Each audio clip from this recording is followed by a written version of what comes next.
progress. So we got the floor all down. Nice and butted up. Nice transition there. Now I left a little bit of gap there. And my thought process behind that was, when I go in here and I jack up this joist, this whole floor is going to kind of do that. It's going to lift, and I think this plywood's going to need a little bit of room to push, so we'll see. But once I jack up that beam there, I'll sand this perfectly smooth and essentially be ready for carpet. I may come over and do the whole thing in Luan, but I don't think it's needed. I'll just mud any joints that aren't perfect. But the floor's good to go, nice and solid, level, and gonna last hopefully another 100 years.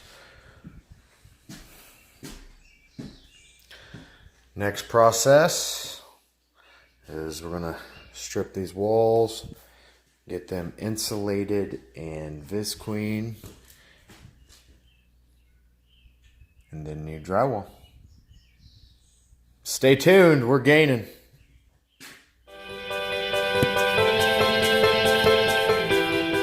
What's up, guys? Back down in the basement today. So had my family over, my father and my uncle and my mother and my daughter. We're all here today helping out. But my father and my uncle and I worked on this portion of the project today. This beam, this is a solid, it's not real solid actually. Whoop, well, about fell and died. So you can see they stuck some shims in here to brace up this seam right here, and then put this angle iron. That 1/4 inch angle iron, it's not real good. Every time we'd use it to jack on and jack up the beams here, it would flex and bend, but it is what it is. We left it in there, and we got everything up to where it needs to be, and then we use these 6x6 timbers, and we got them braced every 4 foot. So this portion of the house is now level with the master bedroom, which is above here and then back that way. So this is that basement wall we've been talking about in the master bedroom, and then it goes that way. So now everything is level and braced up, good and solid. Now what I'm going to do is I'm going to come in here and I'm going to tuck point, and I'm going to fill those blocks full of mortar, and I can take out those shims because we all know those shims are going to rot. So we got to get some mortar underneath there so those have good solid base to sit on. But we'll go upstairs, show you what we got up there.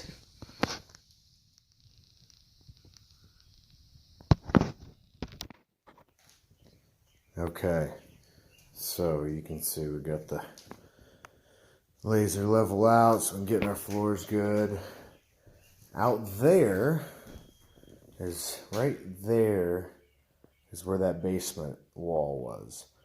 So everything this way was sagging, and that 6x6 timber we put is right here underneath this wall. So now that wall is actually propped up nice and solid every 4 foot with a timber underneath it all the way to here. Now that L, that metal L that we saw, is right underneath here. So now this is all level, that's level, and it's all level with that. Other than we've developed just a little bit of a bulge in this area right here, and partially I think that it's due, I know that when I cut it I saw when they had repaired a board, this board they repaired was thicker than the boards around it. So I think that bulge goes all the way through there. I think I'm just going to sand it off. That's good quality plywood they used there. So I think I can sand that down flush when I do the finishing of the wooden floors in here. So I think it'll be all right. But this corner, man, it was sagging right there really bad. We got it all nice and level now. Next step with leveling is we got to get this level over here. It's sagging down, and then we can work on putting our wall right here because this area will be master bath. And then we'll work on leveling up that room. It's not too bad. That one on down there, it is. We'll get it. So while we did all the leveling, my mother and my daughter attacked this room, ripped all the drywall, and got all the nasty rat infested, blown in oatmeal insulation. Got it all out. That stuff's horrible. It probably does well for an R value, good R rating. I don't really know the R rating on that stuff, but man, it's just it's miserable.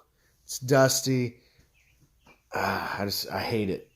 We got it out of there. We're gonna come in. We're gonna put some fiberglass insulation in and some Visqueen. We're gonna seal it up nice.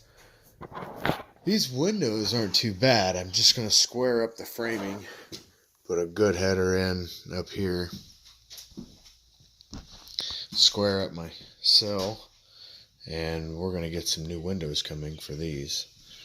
That one back there. And a new one there. And then we're going to probably do a layer of drywall over top of this drywall. That is, if there's insulation up there. So, we'll see. We're gaining. Stay tuned. All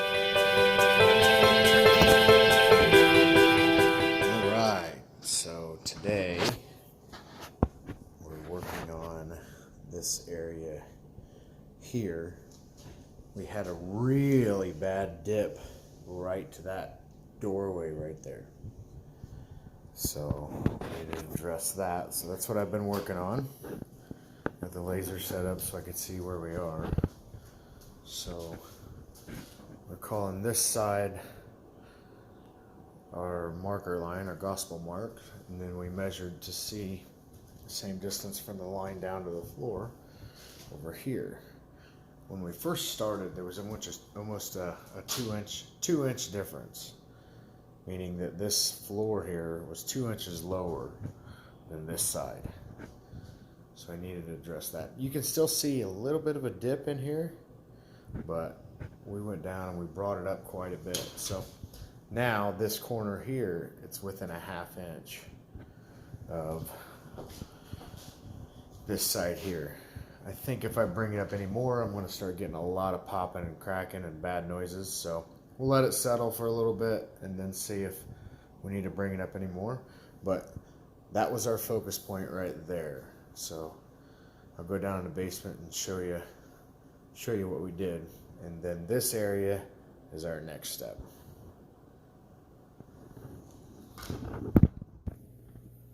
Okay, so coming down the stairs there, that's the corner we were focusing on. So trying to get that level across there.